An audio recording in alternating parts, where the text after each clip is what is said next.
सुरुवातीला आपण प्रॉब्लेम पाहूया काय दिलेला आहे.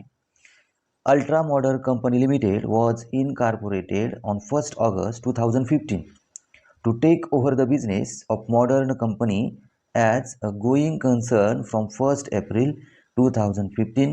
The profit and loss account for the year ending 31st March 2016. आता यामध्ये पहिल्या पॅरेग्राफमध्ये काय सांगितले पहा. Ultra modern company limited was incorporated म्हणजे अल्ट्रा मॉडर्न कंपनी ही इनकॉर्पोरेटेड झालेली आहे. या कंपनीला COI म्हणजे सर्टिफिकेट ऑफ रजिस्ट्रेशन हे कधी मिळालेलं आहे 1st August 2015. पुढे म्हटलेलं आहे to take over the business of modern company जे अल्ट्रा मॉडर्न कंपनी लिमिटेडनं मॉडर्न कंपनी ही टेक ओव्हर केलेली आहे. ती कधी टेक ओव्हर केली as a going concern from 1st April 2015. 1 April 2015ला ही कंपनी टेक ओव्हर केलेली आहे. The profit and loss account for the year ending 31st March 2016. म्हणजे या पहिल्या पॅरेग्राफमध्ये आपल्याला ज्या महत्त्वाच्या टाईम रेशो म्हणजे महत्त्वाचा टाईम रेशो काढण्यासाठी ज्या डेट्स आहेत त्या डेट्स या ठिकाणी आपल्याला मिळतात. म्हणजे डेट ऑफ टेकन ओव्हर, त्यानंतर डेट ऑफ इनकॉर्पोरेशन आणि इयर एंडिंग. त्यानंतर पुढे बघा profit and loss account for ultra modern company. Ultra modern कंपनीचं प्रॉफिट अँड लॉस अकाउंट दिलेलं आहे. डेबिट साईडला एक्सपेन्सेस दिलेले आहेत आणि क्रेडिट साईडला इन्कम किंवा रेव्हेन्यू दिलेले आहेत की ज्यामध्ये rent and taxes 12,000, insurance 3,000, electricity charges 2,400, salaries 36,000, director fees 3,000, auditor fees 1,600, commission 6,000, advertisement 4,000, discount 3,500, office expenses 7,500, carriage 3,000, bank charges 1,500, preliminary expenses 6,500, bad debts 2,000, interest on loan 3,000 आणि नेट प्रॉफिट 60,000. आणि credit साईडला पहा by gross profit brought down 1,55,000. तर अशा पद्धतीनं हे profit and loss account ultra modern कंपनीचं दिलेलं आहे. खाली बघा काय म्हटलेलं आहे.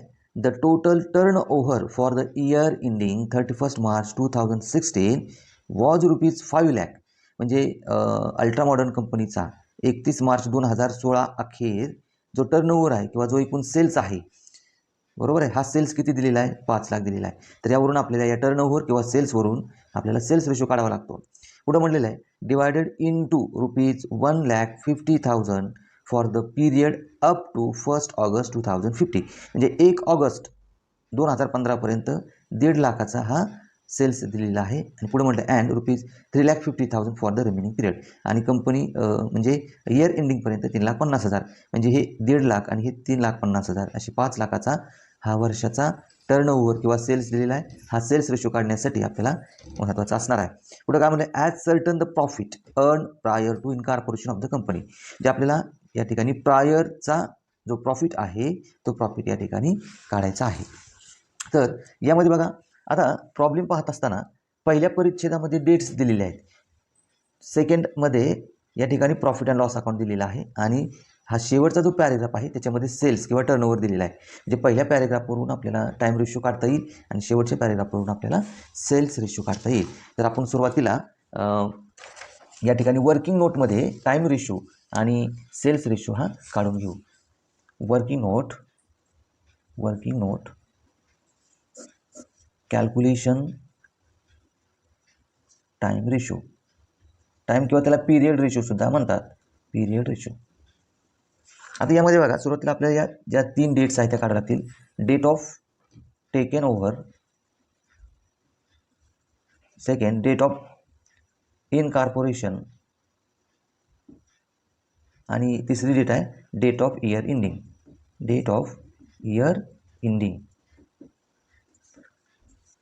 आता यामध्ये बघा डेट ऑफ टेकन ओव्हर किती दिलेले आहे इथं तुम्ही पाहू शकता.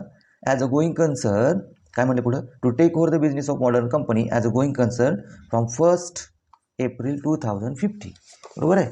इथं आपण घेऊया 1st April 2050. त्यानंतर पुढे date of incorporation, date of incorporation किती आहे बघा. Ultra modern company limited was incorporated on 1st August 2050. 1 August 2015, 1 August 2015 आणि इयर एंडिंग कधी आहे 31 मार्च 2060, 31 मार्च 2060. आता बघा आपल्याला हा रेशो चांगल्या पद्धतीनं समजण्यासाठी या ठिकाणी आपण एक डायग्राम काढूया. त्यावरून ही कॉन्सेप्ट तुम्हाला चांगल्या पद्धतीने लक्षात येईल. फर्स्ट डेट आहे 1 एप्रिल 2015, आपण ज्याला टेक ओव्हर बिझनेस असं म्हणतो, टेक ओव्हर बिझनेस. दुसरी डेट आहे 1 ऑगस्ट 2015, ज्याला आपण COI सर्टिफिकेट ऑफ इनकॉर्पोरेशन बरोबर किंवा डेट ऑफ इनकॉर्पोरेशन म्हणतो. आणि तिसरी डेट आहे 31 मार्च 2016, इयर एंडिंग. आता यामध्ये बघा, आता आपल्याला हे पाहायचं आहे की 1 एप्रिल 2015 ते 1 ऑगस्ट 2015 हा जो पिरियड आहे बरोबर आहे, हा पिरियड ज्याला आपण प्रायर इनकॉर्पोरेशन म्हणतो. आणि 1 ऑगस्ट 2015 ते 31 मार्च 2016 पर्यंतचा पिरियड हा आफ्टर इनकॉर्पोरेशनचा पिरियड आहे. हा पिरियड प्रायर पिरियड म्हणतो आणि हा आफ्टर बरोबर आहे. आता बघा 1 एप्रिल 2015 ते 1 ऑगस्ट 2015 किती महिन्याचा कालावधी होईल तुम्ही पाहू शकता की 1 एप्रिल 2015 ते 1 ऑगस्ट 2015 हा जो पिरियड आहे तो एकूण 4 मंथचा पिरियड आहे बरोबर आहे. आणि 1 ऑगस्ट ते 31 मार्च 2016 पर्यंत जो पिरियड आहे तो 8 मंथ पिरियड आहे, 8 मंथ्स बरोबर आहे. म्हणजे बघा 1 एप्रिल 2015 ते 1 ऑगस्ट 2015 4 महिने आणि 1 ऑगस्ट 2015 ते 31 मार्च 2016 पर्यंत 8 महिने, म्हणजे 4:8 बरोबर आहे. ह्याला जर आपण मल्टिप्लाय केलं बघा 4 एकी 4 आणि 4 दुनी 8, म्हणजे हा रेशो किती आला 1:2. हा आला टाईम रेशो. आपण इथं म्हणूया टाईम रेशो 1:2 बरोबर आहे. आता याचं बघा आपण ॲक्च्युअल कॅल्क्युलेशन करत असताना ते कसं करणार बरोबर आहे, हे महत्त्वाचं आहे. आता इथं बघा हा जो रेशो आला 1:2, त्याची तुम्ही काय करा टोटल करा 1+2 किती होतील 3 होतील. म्हणजे या रेशोला आपण म्हणजे या रेशोच्या माध्यमातून कॅल्क्युलेशन करत असताना 1/3 आणि 2/3 या पद्धतीनं आपल्याला कॅल्क्युलेशन करावं लागेल. आता यानंतर आपल्याला सेल्स रेशो काढायचा आहे. सेल्स रेशो त्याचं कॅल्क्युलेशन करायचं आहे. पुन्हा एकदा आपण हा डायग्राम काढून घेऊया. यामुळं तुम्हाला सेल्स रेशो कशा पद्धतीने काढायचं आहे चांगल्या पद्धतीनं लक्षात येईल. इथं म्हणून आपण 1 एप्रिल 2050, इथं येईल 1 ऑगस्ट 2015 आणि 31 मार्च 2060 बरोबर आहे. या आपण टाईम रेशोमध्ये ज्या पद्धतीनं डेट्स घेतलेल्या आहेत त्याच डेट्स यामध्ये आहे. आता बघा काय म्हटलेलं आहे इथं तुम्ही पाहू शकता, the total turnover for the year ending 31 March 2016 was ₹5 lakh. म्हणजे टोटल इयरचा जो सेल्स आहे किंवा टर्नओव्हर तो 5 लाखाचा आहे. पुढे म्हटलं divided into ₹1,50,000 for the period up to 1 August किती दिलेला आहे 1,50,000. आणि रिमेनिंग पिरियड जो आहे रिमेनिंग पिरियड तो 3,50,000. म्हणजे बघा अप टू 1 ऑगस्ट जर म्हटलं तर इथंपर्यंत 1 एप्रिल ते 1 ऑगस्ट इथपर्यंत किती दिलेला आहे सेल्स, हा दिलेला आहे सेल्स 1,50,000. आणि म्हणजे प्रायरमधला 50,000 आणि आफ्टरमध्ये किती दिलेला आहे, आफ्टरमध्ये तो दिलेला आहे 3,50,000. अशा पद्धतीने हा 5 लाखाचा सेल्स आहे. तर आपण सेल्स रेशो कसा काढणार पहा, तर हे 1,50,000 3,50,000 बरोबर आहे. हे 4 शून्य घालून टाका 15,35 बरोबर आहे. आता त्याला बघा 5×3=15 आणि 5×7=35 बरोबर आहे. म्हणजे 3:7 हा आपला सेल्स रेशो आला बरोबर आहे. 3:7 हा आपला काय आला सेल्स रेशो आला. आता सेल्स रेशो यानंतर आपल्याला कॅल्क्युलेशन जर करायचं म्हटलं तर आपण कसं करूया 3 + 7 किती झाले 10 झाले बरोबर आहे.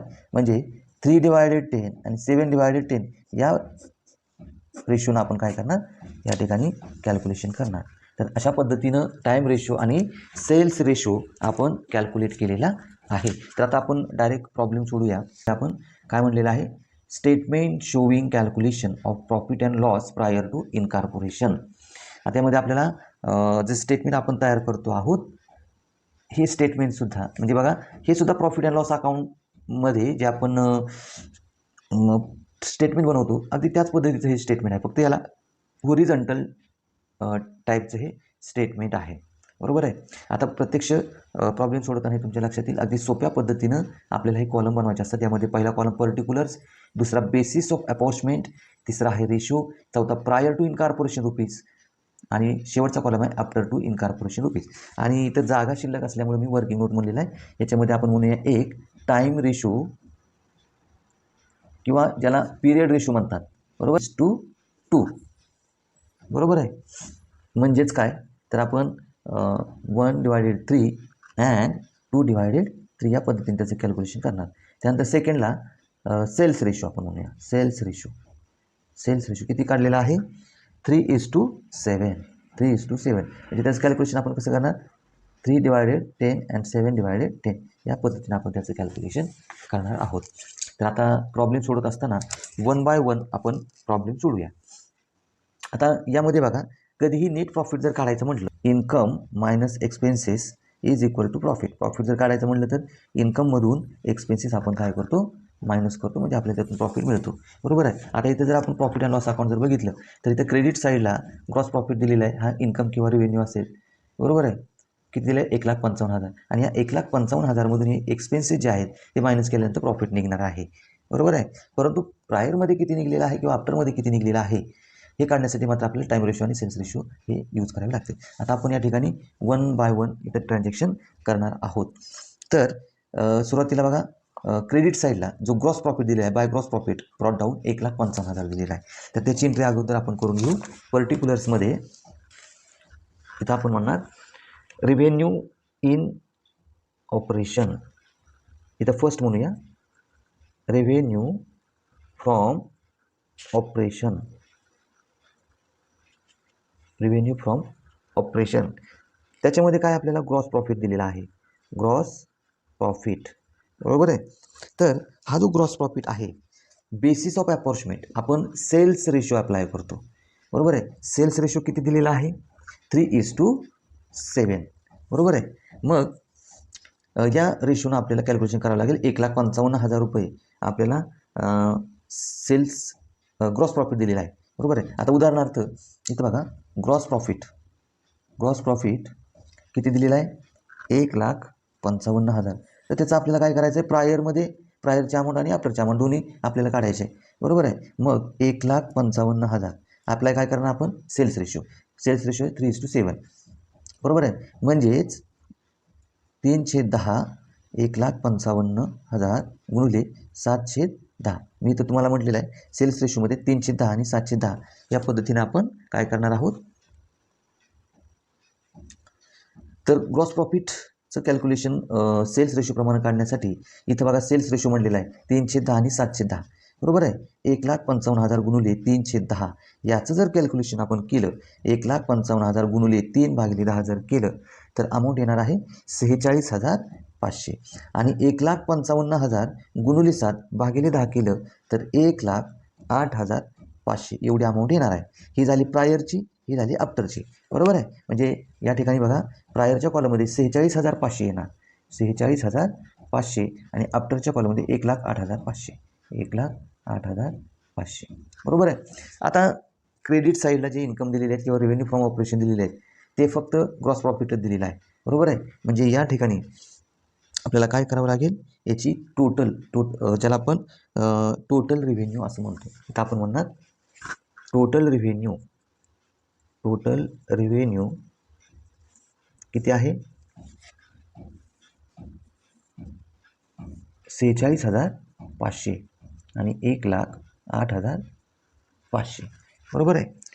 आता हे झाले इन्कम म्हणलं चालेल किंवा रेव्हेन्यू म्हणलं तरी चालेल. आता सेकंड नंबरला आपण काय करणार इथं एक्सपेन्सेस घेणार. इथं म्हणूया लेस एक्सपेन्सेस. आता मी तुम्हाला इथं म्हटलं आहे income minus expenses is equal to profit. Profit जर काढायचं असेल तर इन्कममधून एक्सपेन्सेस आपल्याला काय करायला ते लेस करावे लागतील, बरोबर आहे. म्हणून लेस एक्सपेन्सेस आपण म्हटलेलं आहे. आता बघा प्रॉब्लेममध्ये या प्रॉफिट अँड लॉस अकाउंटमध्ये जेवढे काही डेबिट बॅलन्सेस दिलेले आहेत, डेबिट म्हटलं तर हे सगळे काय आहेत एक्सपेन्सेस आहेत आणि इकडे इन्कम असणार आहे. हे सगळे जे एक्सपेन्सेस आहेत ते आपण 1 बाय 1 या ठिकाणी घेऊयात. आता सुरुवातीला दिलं आहे टू रेंट अँड टॅक्सेस 12,000 दिलेला आहे, बरोबर आहे. आपण म्हणणार टू रेंट अँड टॅक्सेस. इथं रेंट अँड टॅक्सेस बघा रेंट अँड टॅक्सेससाठी आपण बेसिस ऑफ अपॉर्चमेंट कोणता रेशो अप्लाय करणार पिरियड रेशो किंवा टाईम रेशो. टाईम रेशो आपला किती काढलेला आपण 1:2. बरोबर आहे. इथं बघा टाईम रेशो आपण 1:2 काढलेला आहे का. इथं बघा 1:2 म्हणजे काय तर 1/3 आणि 2/3 आपल्याला त्याचं कॅल्क्युलेशन करावं लागेल. रेंट अँड टॅक्सेस किती दिलेले आहेत इथं तुम्ही पाहू शकता. रेंट अँड टॅक्सेस 12,000 असे दिलेले आहेत. इथं आपण म्हणणार रेंट अँड टॅक्सेस 12,000 बरोबर आहे गुणुले किती 1/3 आणि 12,000 गुणुले 2/3 म्हणजे बघा 12,000 गुणुले 1/3 जर केलं तर या ठिकाणी अमाऊंट येणार आहे 4,000 आणि 12,000 गुणिले 2/3 केल्यानंतर अमाऊंट येईल 8,000. असे 4 अधिक 8 12,000 होतील. म्हणून या ठिकाणी प्रायरमध्ये येतील 4,000 आणि आफ्टरमध्ये येतील 8,000.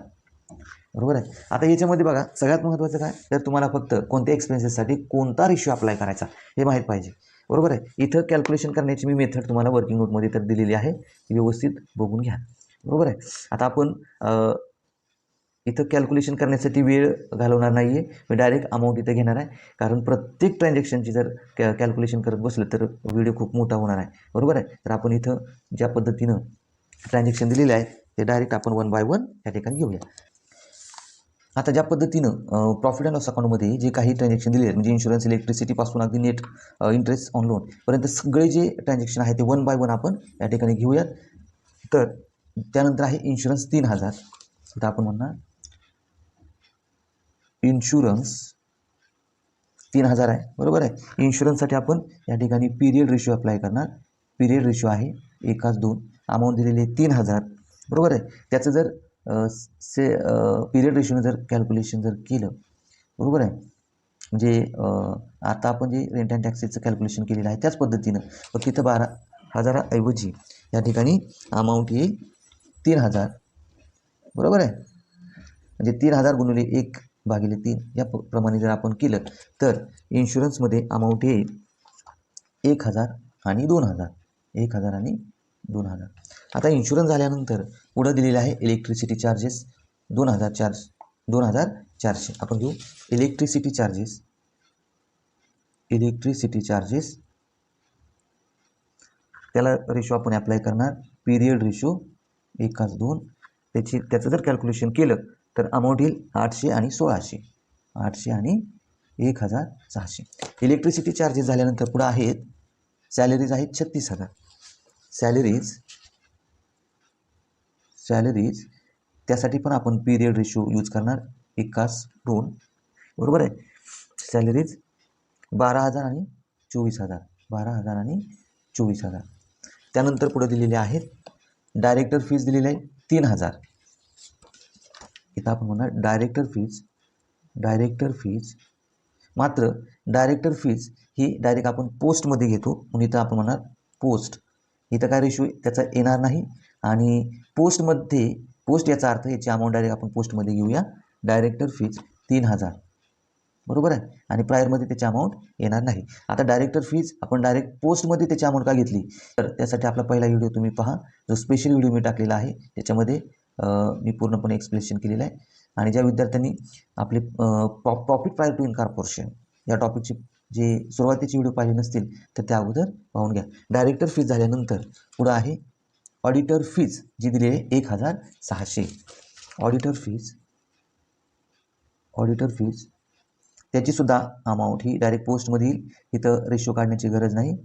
अमाऊंट दिलेली आहे 3,000.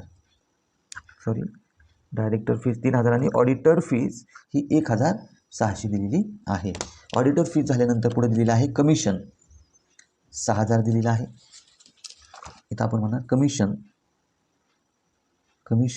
कमिशनसाठी आपण सेल्स रेशो यूज करणार. सेल्स रेशो आहे आपला 3:7. बरोबर आहे.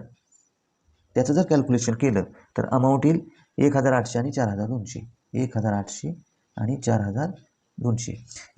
या सगळ्याचं कॅल्क्युलेशन मी करून ठेवलेलं आहे. त्यामुळे मी डायरेक्ट अमाऊंट या ठिकाणी घेतो आहे, कारण कॅल्क्युलेशन करत बसलं तर वेळ खूप जाणार आहे. इथं कॅल्क्युलेशन कसं करायचं हे मी तुम्हाला इथं वर्किंग नोटमध्ये दिलेलं आहे. कमिशन झाल्यानंतर पुढे आहे ॲडव्हर्टाइजमेंट 4,000.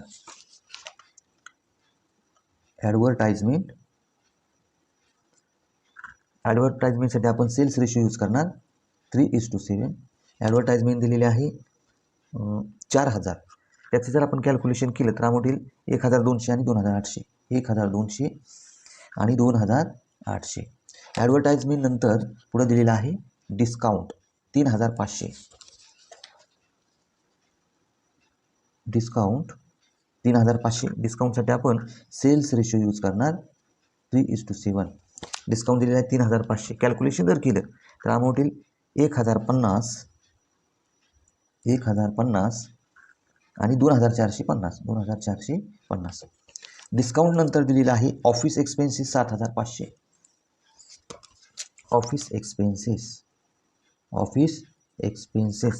ऑफिस एक्सपेन्सेससाठी आपण इथं पीरियड रेशो यूज करणार.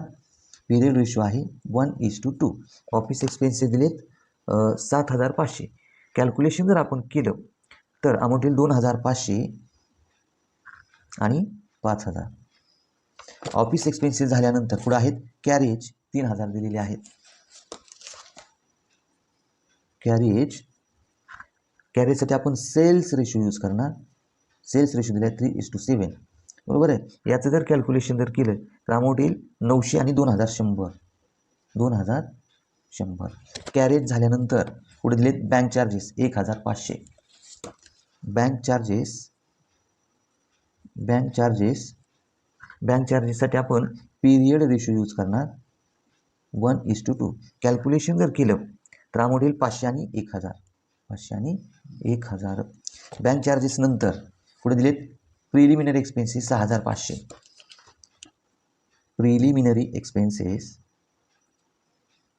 प्रिलिमिनरी एक्सपेन्सेस जे आहेत ते डायरेक्ट पोस्टमध्ये येतील. बरोबर आहे. इथं मग रेशो कॅल्क्युलेट करण्याची गरज नाही आणि प्रायरमध्ये त्याची अमाऊंट येणार नाही. डायरेक्ट पोस्टमध्ये अमाऊंट येईल 6500. प्रिलिमिनरी एक्सपेन्सेस झाल्यानंतर पुढे आहेत बॅड डेप्स 2000चे. आपण इथं म्हणणार बॅड डेप्स यासाठी आपण सेल्स रेशो यूज करणार 3:7. बॅड डेप्स आहेत 2000चे. प्रायरमध्ये अमाऊंट येईल 600 आणि आफ्टरमध्ये अमाऊंट येईल 1400. बॅड डेप्स झाल्यानंतर पुढे आहेत इंटरेस्ट ऑन लोन 3000 दिलेला आहे. बरोबर आहे. इंटरेस्ट ऑन लोनसाठी आपण इथं पीरियड रेशो यूज करणार. पीरियड रेशो जो आहे 1:2. बरोबर आहे. त्याचं कॅल्क्युलेशन जर केलं तर अमाऊंट येईल 1000 आणि 2000. तर अशा पद्धतीनं आपण जेवढे काही प्रॉफिट अँड लॉस अकाउंटमध्ये जे काही ट्रान्झॅक्शन दिलेले आहेत ते सगळे 1 बाय 1 घेतले. कॉर्पोरेशन हा टॉपिक खूप सोपा आहे. फक्त प्रॉफिट अँड लॉस अकाउंटमध्ये जेवढे काही ट्रान्झॅक्शन एक्सपेन्सेस दिलेले आहेत ते आपण डायरेक्ट घ्यायचे आहेत. फक्त त्याचं अपॉर्चमेंट हे टाईम रेशो आणि सेल्स रेशोमध्ये करून त्याचं कॅल्क्युलेशन करून त्याची प्रॉपर अमाऊंट ही प्रायर टू इनकॉर्पोरेशन आणि आफ्टर टू इनकॉर्पोरेशन या कॉलममध्ये आपल्याला घ्यावी लागते. आता इथं बघा आपला रिव्हेन्यू किती आहे. टोटल रिव्हेन्यू प्रायरचा 46,500 आणि आफ्टरचा 1,08,500. आता यानंतर जे काही एक्सपेन्सेस आहेत ते आपल्याला यातून वजा करायचे आहेत. यासाठी आपल्याला प्रायरचे जेवढे काही एक्सपेन्सेस आहेत ते सगळ्या एक्सपेन्सेसची काय करावं लागेल, टोटल करावी लागेल. बरोबर आहे. याची जर टोटल केली तर ती टोटल येईल 27,350. म्हणजे हे 4,000, 1,800, 12,000, 1,800, 1,200, 1,050, 2,500, 900, 500, 600 आणि 1,000 या सगळ्यांची टोटल जर आपण केली तर ती टोटल येणार आहे 27,350. किती येईल इथं लिहितो मी. प्रायरची टोटल 27,350. बरोबर आहे. तर 46,500 मधून 27,300 आपण मायनस करूयात. बरोबर आहे. 46,500 मायनस 27,350 जर आपण केली तर खाली अमाऊंट येणार आहे 19,150. बरोबर आहे. तर हा जो आहे 19,150 हा प्रायरचा प्रॉफिट असेल. इथं आपण म्हणूया. आणि सगळ्यात महत्त्वाचं काय, प्रायरचा जो प्रॉफिट येतो हा प्रॉफिट आपण कॅपिटल रिझर्वला ट्रान्सफर करतो. म्हणून इथं म्हणणार आपण capital reserve prior profit balancing figure. बरोबर आहे. हे आपण किती काढली 19,150 आणि आफ्टरच्या कॉलममध्ये डॅश असेल. बरोबर आहे. बघा नीट समजून घ्या काय केलेलं आहे. इथं टोटल रेव्हेन्यू आपला 46,500 होता. हे सगळे जे एक्सपेन्सेस आहेत त्याची टोटल केली आणि हे एक्सपेन्सेस 46,500 मधून वजा केली, म्हणजे एक्सपेन्सेस आपल्याला ते 27,350. इथं पहा 27,350 हे सगळे एक्सपेन्सेस आले, ते 46,500 मधून वजा केले म्हणजे 19,150 हा काय आलेला प्रॉफिट आलेला आहे. तर आपण इथं म्हणलं कॅपिटल रिझर्व्ह म्हणजेच काय, प्रायरचा प्रॉफिट आहे बॅलन्सिंग फिगर. कारण प्रायरमध्ये येणारा प्रॉफिट आपण हा कॅपिटल रिझर्व्हला ट्रान्सफर करतो किंवा क्रेडिट करतो. बरोबर आहे. म्हणून इथे 19,150 अमाऊंट येईल. आता अशाच पद्धतीनं आपल्याला आफ्टरच्या एक्सपेन्सेसची टोटल करावी लागेल. आता आफ्टरमध्ये रेव्हेन्यू किती, 1,08,500. या सर्व एक्सपेन्सेसची आपण टोटल करून त्यातून वजा करू, म्हणजे 8,000, 2,000, 1,600, 24,000, 3,000, 1,600, 4,200, 2,800, 2,450, 5,000, 2,100, 1,000, 6,500, 1,400 आणि 2,000. या सर्वांची जर टोटल केली तर ती टोटल येईल 67,650. इथे लिहूया आफ्टर एक्सपेन्सेस 67,650. बरोबर आहे. म्हणजे 1,08,500 मधून आपण ते काय पुढे वजा करूया, 1,08,500 मायनस 67,650. तर अमाऊंट येईल 40,850. बरोबर आहे. तर ही काय असणार आहे, आफ्टरमध्ये येणाऱ्या नेट प्रॉफिट. इथं आपण म्हणणार net profit into bracket after incorporation profit, after profit balancing figure. बरोबर आहे. इथं डॅश, इथं डॅश, इथं प्रायरमध्ये डॅश आणि आफ्टरमध्ये येईल किती आपण काढलेले आहे 40,850. बरोबर आहे. तर अशा पद्धतीनं या ठिकाणी आपल्याला प्रॉफिट प्रायर टू इनकॉर्पोरेशनचा प्रॉब्लेमचं सोल्युशन हे करावं लागतं. तर आय होप हा प्रॉब्लेम तुम्हाला चांगल्या पद्धतीने समजला असेल. आणि सगळ्यात महत्त्वाचं काय, आता यापूर्वी जे मी 2 प्रॉब्लेम घेतलेले आहेत तर त्याच्यामध्ये अगदी सिम्पल मेथडनं म्हणजे होरिझॉन्टल टाईपमध्ये साध्या पद्धतीनं तुम्हाला हे स्टेटमेंट मी सॉल्व करून दाखवलेलं आहे. परंतु हे जे स्टेटमेंट आहे ते होरिझॉन्टल टाईपमध्ये अगदी त्याच पद्धतीचं आहे, त्याच पद्धतीचं आहे, फक्त या पद्धतीनं आपण त्याचं स्ट्रक्चर केलेलं आहे. तर अशा पद्धतीनं परीक्षेमध्ये सुद्धा विद्यार्थ्यांना प्रॉब्लेम सोडवणं आवश्यक आहे. जे विद्यार्थी नवीन असतील आणि अजूनही चॅनलला सबस्क्राईब केलं नसेल तर चॅनलला सबस्क्राईब करा, लाईक करा, कमेंट करा आणि शेअर्स करा. Thank you so much.